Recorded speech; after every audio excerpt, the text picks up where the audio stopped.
Hi everyone, and welcome to the next video in our course, Beginner's Basics for FreeCAD 0.22, or what will be known as FreeCAD version 1. In our first theory lesson, we learned how to identify subjects that can be modelled with a single profile and as simple as Druid.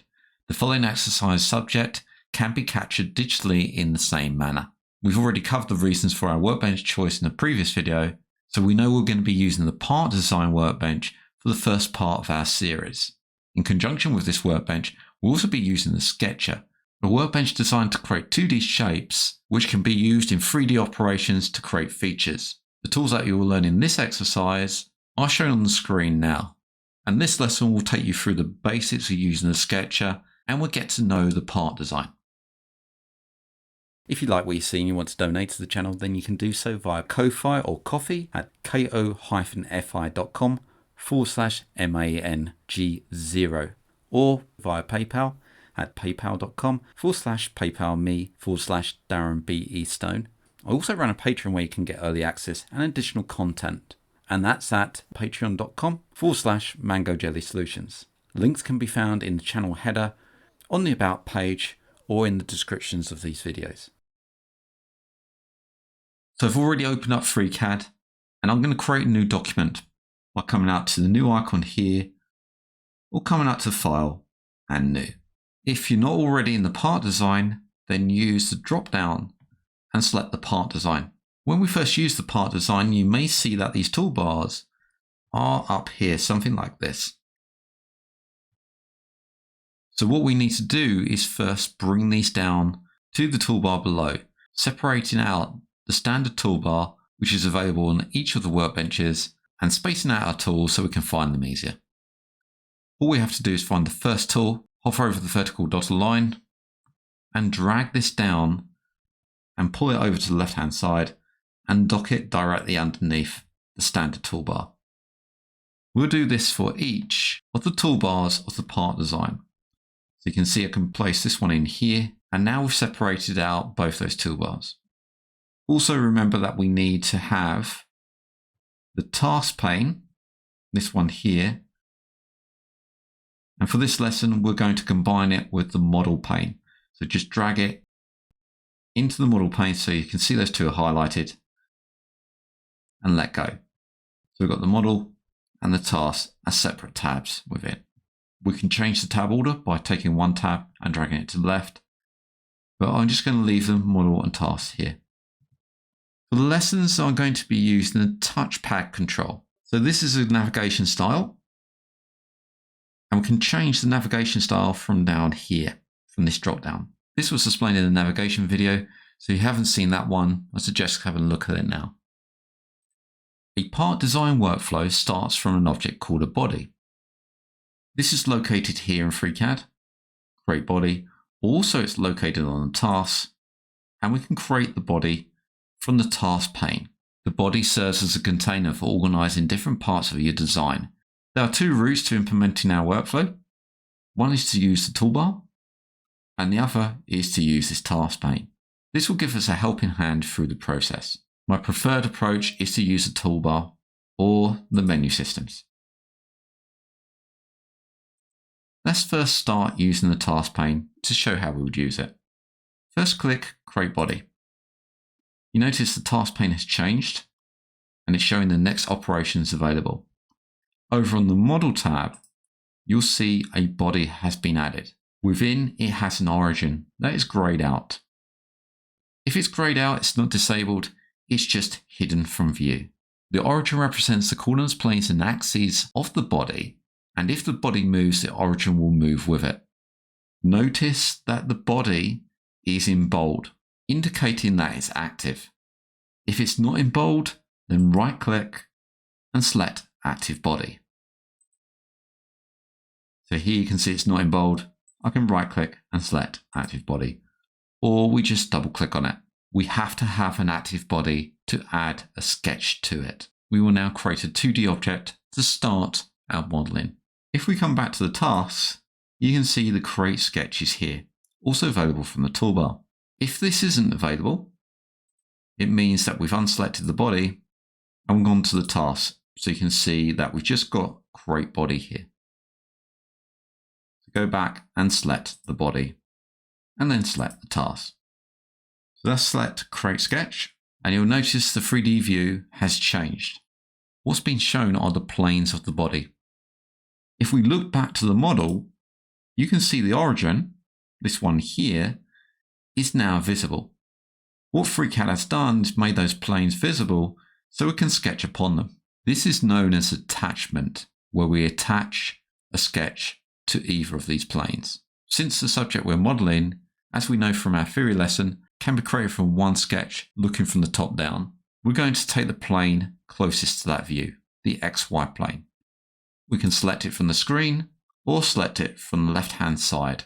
Now selected from the screen, we're thrown into the Sketcher workbench. You'll notice our navigation cube has changed to top, along with our coordinate system showing the XY plane, the one we selected. The sketch will allow us to create a 2D sketch, which later we can apply operations to. In part design, the sketches are used to create profiles to allow the creation of features. Notice that we have the axis of the X and the axis of the Y. This is not to be confused with the 3D view axis. As this is a 2D sketch, this is basically, if we think of this as a piece of paper, this is the X and the Y axis of coordinates on that piece of paper. We are now going to create a profile. This is going to be the 2D representation of the top view of our object. A profile is a closed collection of geometry and it depicts a cross-section through the object. Before sketching, it's advisable to check the scale factor. So this one down here. If we look back to our technical drawing, we can see that the size of this object is around about 50 millimeters long. So we can scale the 3D view accordingly by zooming into our 3D view. As I zoom in and out, you notice the scaling changes. We can reposition the 3D view by using the pan, and if we accidentally rotate, we can reposition by using the view sketch, this icon here. Click on that, and it brings us back onto the top view. Before we start sketching, let's come over to the left-hand side panel here, and we'll see the solver messages and the constraints. There is a drop down here. If we drop down, we must make sure that the auto constraints are checked and the auto remove redundant checked.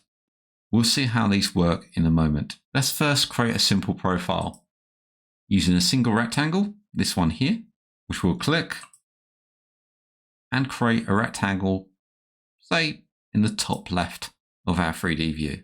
I've clicked once and moved the mouse down. I haven't held down the mouse button.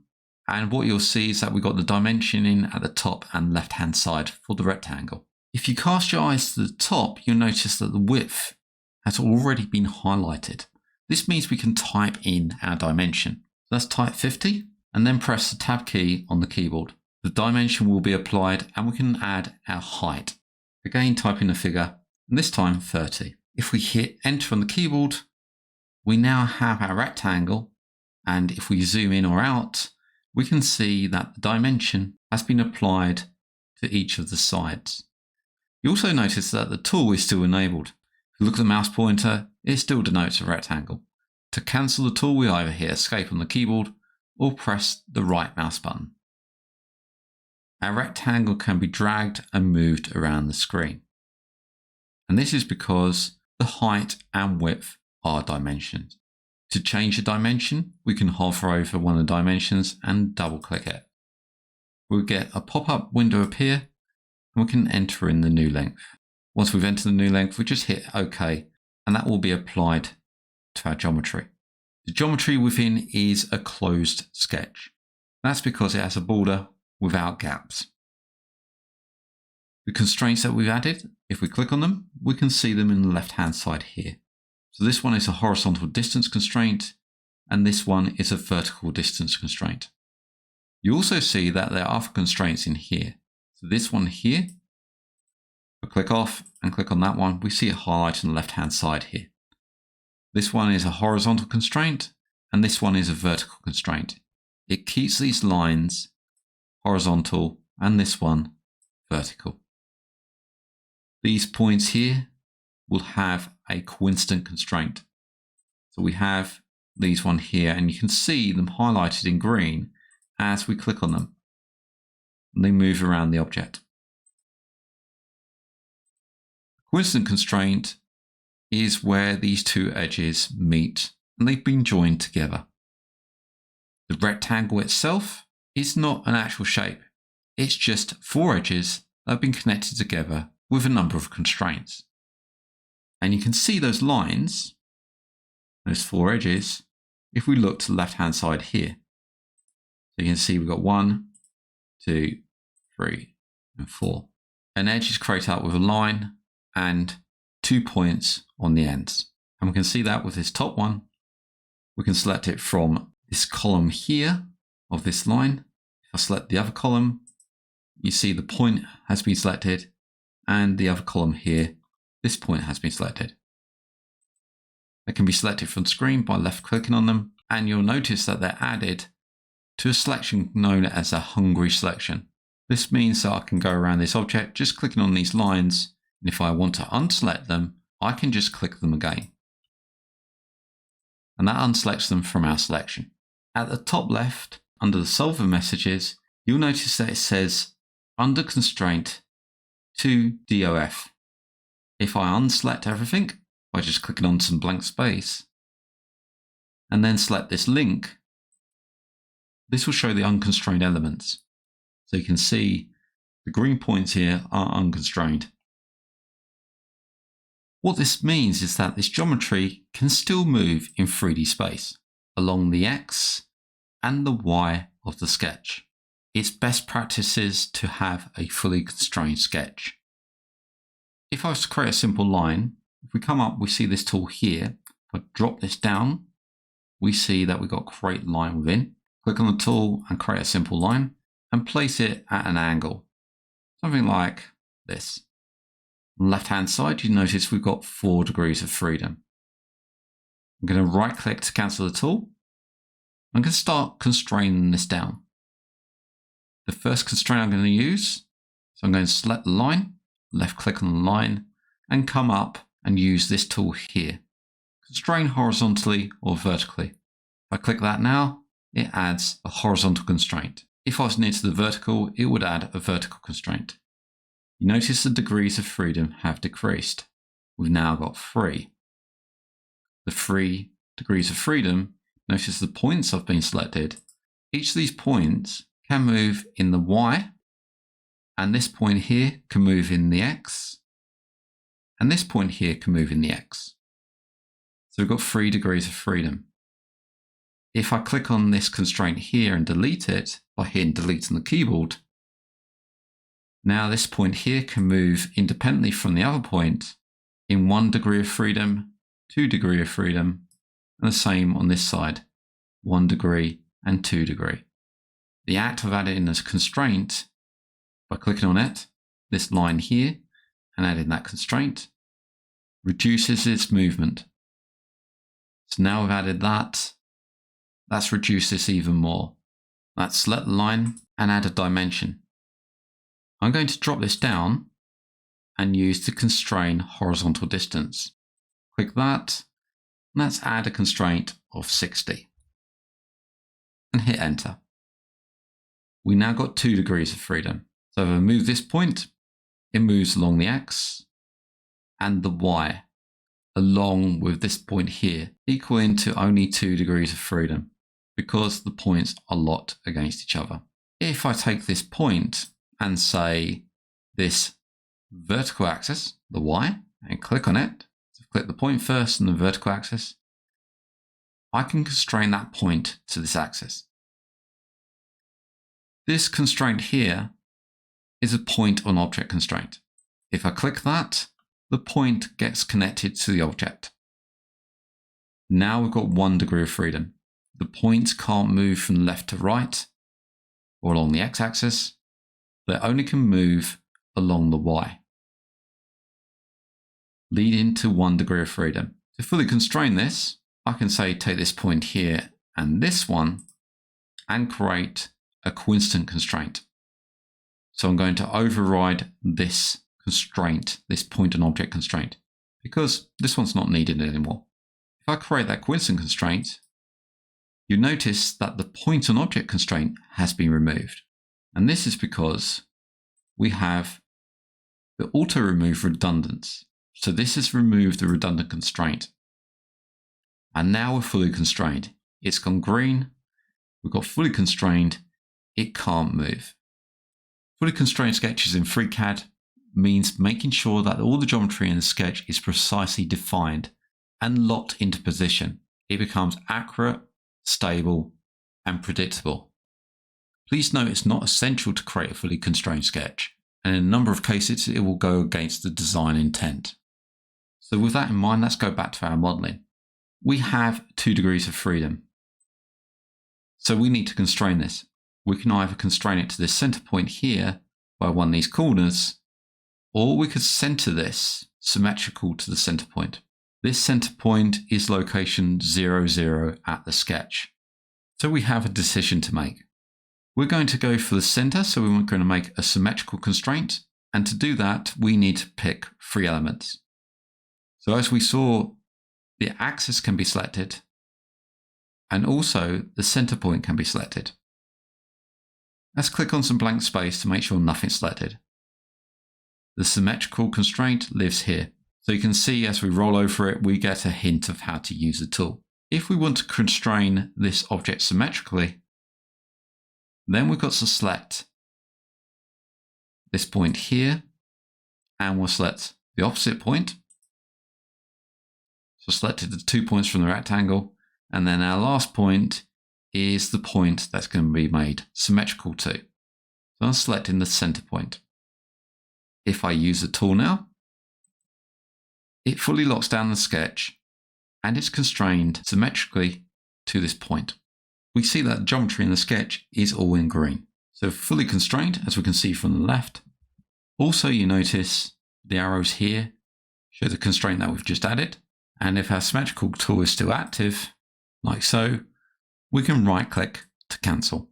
If we exit the sketch by clicking close, the sketch is selected and we see it on screen. Let's click on some blank space and that will unselect the sketch. We've now come to the stage where we can add an operation to create a feature. The sketch is a profile, a simple shape, which we're going to add an additive operation to. This will add material to the shape or volume. By clicking on the sketch, we can now select from the tasks a number of options. You notice that some are in yellow and some are in red. This is additive and subtractive operations. On the toolbar, you can see them here. The ones in yellow are additive, they add volume, and the ones here are in red. It removes volume, takes it away. We can also see it from here, these dress up features. They are actually removing volume. We have pattern features that are here, which can be a combination of additive or subtractive. Because the sketch has been highlighted and we've selected the tasks, we've got a number of options here. Let's select the pad, also available from the toolbar here. On the left hand side, you see the pane has changed. Notice the update view is checked by default. This updates our 3D view. And we can see volume has been added to the object. Now the length is the amount of height that's been added. I'm going to change this to 2. If I click off, we notice this changes. Let's hit OK. If we look back to our model now, we see we've added an operation in here in the form of this pad. Within the pad, you'll notice that the sketch is inside. So the pad has been applied to the sketch. The sketch is hidden. Double clicking on the sketch allows us to edit that feature. Now, one problem that you may encounter when creating features is something such as wire not close. We have to use solid modeling within the part design. It doesn't allow us to use anything else such as surface modeling. Solid modeling requires a closed profile, so a closed wire. If I took, say, this point here, click on it and hit delete, you see this is under constrained. That's because this constraint has been removed. If I close this now, we don't see any problems. Let's double click on the sketch.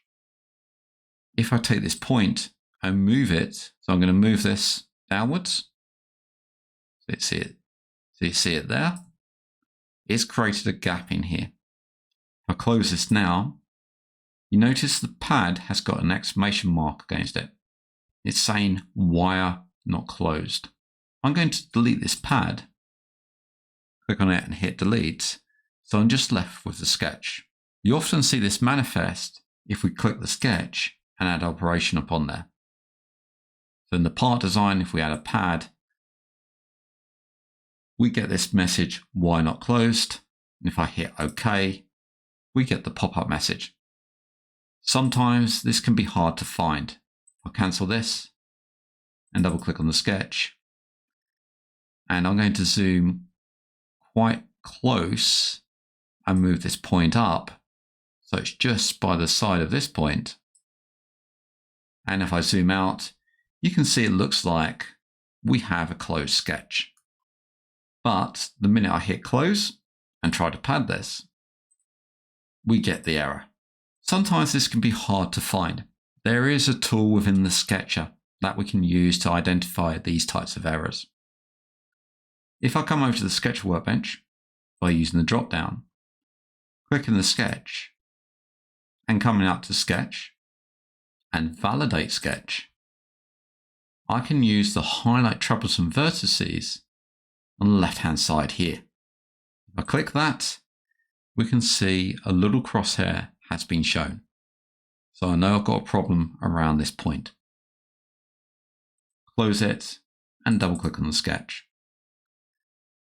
I know the problem is around this point, so I can click and highlight from the top left to the bottom right, and that will select both those points on the ends of those lines. So you can see that here.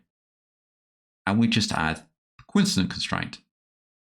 Everything becomes fully constrained, and we can close that, click on our sketch, return to the part design, and because we've selected our sketch, we get these options here. So I can click on the pad and set this to 2 and hit OK. Let's carry on with our modeling. At this point, I'm going to save this. So I'm going to come up to File and Save. Create a new folder and call this exercise 1. And within, we can call this drilled shim and hit enter. Our project is saved. Click on model. You can see the title of the project has changed. Let's add the holes to this object now. Now there are 2 ways of doing this. We can select the face and create another profile on top and use the pocket, but that is unnecessary for this simplistic object. We can create those features just by editing the original sketch. Let's come into the pad, open it up, and double click on the sketch. I'm going to create 4 circles in the corners. To do that, I'm going to use the circle tool. There are a number, so I'll drop this down. You can see we've got a number of circles in here by using the center point and rim point circle. If I click on the tool, our pane on the left has changed, and you can see we've got a different pointer. I'm going to create 4 circles just by clicking once and dragging and clicking again. So click once, drag out and click. I'm not worried about the dimension as of yet. Let's right click to cancel and get the mouse pointer back. We now got to lock down the degrees of freedom and align where these holes are going to be. The circles within will create the voids. We're going to use the hungry selection. First of all, make sure nothing's selected by selecting some blank space. Select each of the circles using the hungry selection just by clicking on them, and you'll notice they're selected on the left hand side here. We're going to apply a constraint to each of these circles using one click of the mouse. For that, I'm going to drop this icon down here and come down to the constrained diameter. We get the insert diameter constraint come up, and we'll change the diameter to 4 and hit enter. The 4mm diameter has been applied to each of these circles. You see we have another constraint here called an equality constraint that's been added. And our first circle that we selected is set to 4 mm. Our degrees of freedom has dropped to 8. I'm now going to apply a horizontal constraint to these holes. Let's zoom in, and I can select the points of the circles. This point here and this one, and I'm going to add a constraint horizontal/vertical. This will create a horizontal constraint against those, keeping those two in line. Let's do the same for the bottom two. And use a constraint. I'm also going to apply a vertical constraint. So at the moment, these two are not in line, but this time, make sure nothing's selected by clicking into blank space, and we'll select the tool first. If I select the center points now, the constraint will be added, and the tool will still be active. So I can come over to here and select these points and place those in line. Right click to cancel the tool. These are now in line. As we move them, you see the other circles will move as well. Our degrees of freedom has dropped once again. Now I'm going to constrain to this point here. So click the point and click the center of the circle. And we'll use the constrain vertical distance and set that to 5 mm. You notice the other one will move up as well. So this has locked it vertically this way. And with this one, it still can move on the vertical. So we're going to do the same with this one. Click this one and click this point and use the same constraint, the vertical distance, and set that one to 5 as well. So we've constrained on the vertical. Can't move that way, but we can still move on the horizontal. The same on this side. Let's add the horizontal by selecting this point and this one and selecting the horizontal distance and set this one to 5. You notice these two are now green, meaning these are fully constrained, but we still have 1 degree of freedom. The two that are in white still need to be constrained down. To do that, make sure nothing's selected, and finally take this point and this one, come up and add a horizontal distance of 5 mm and hit enter. Everything is now fully constrained. We could have used this tool here, the dimensioning tool, but we'll get to that in another tutorial. Let's hit close now. And you'll notice that we now have holes in our pad. We've completed our first model and learned some essential sketching skills. In our next tutorial, we will learn how to create a simple object with multiple sketches. We'll learn how to create and use construction geometry and utilize the XCs to make our modeling easier. This will cover the later part of our theory lesson on multiple profiles. Hope you enjoyed that lesson, and I hope to see you in the new one. If you like what you see and you want to donate to the channel, then you can do so via Ko-Fi or Ko-Fi at ko-fi.com/MANG0 or via PayPal at paypal.com/paypalme/Darren B. Eastone. I also run a Patreon where you can get early access and additional content, and that's at patreon.com/Mango Jelly Solutions. Links can be found in the channel header, on the About page, or in the descriptions of these videos. I thank everybody that's donated so far. It really helps to keep the lights on so I can produce more content and also expand the channel. Thank you for liking, commenting and subscribing to these videos, and I hope to see you again in the next one.